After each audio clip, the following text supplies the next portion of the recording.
પોરબંદરમાં બ્રહ્મ સમાજની મહિલાઓ દ્વારા પુરુષોત્તમ માસની ઉજવણી કરવામાં આવી રહી છે, જેમાં ગોપનાથ મંદિર ખાતે અનેકવિધ ધાર્મિક કાર્યક્રમોનું આયોજન કરવામાં આવ્યું હતું.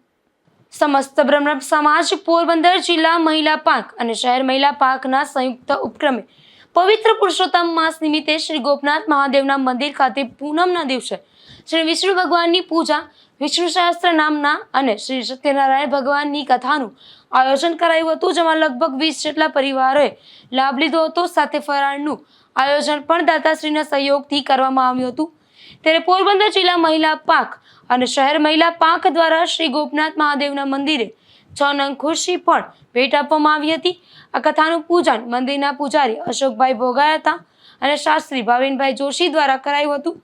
આ કથાના મુખ્ય યજમાન તરીકે મહિલા પાંખના પ્રમુખ ઉષાબેન જોશી અને જગદીશભાઈ જોશી હતા. નિપુલ પોપટ સાથે અશોક થાનકી, ગુજરાત ન્યૂઝ, પોરબંદર.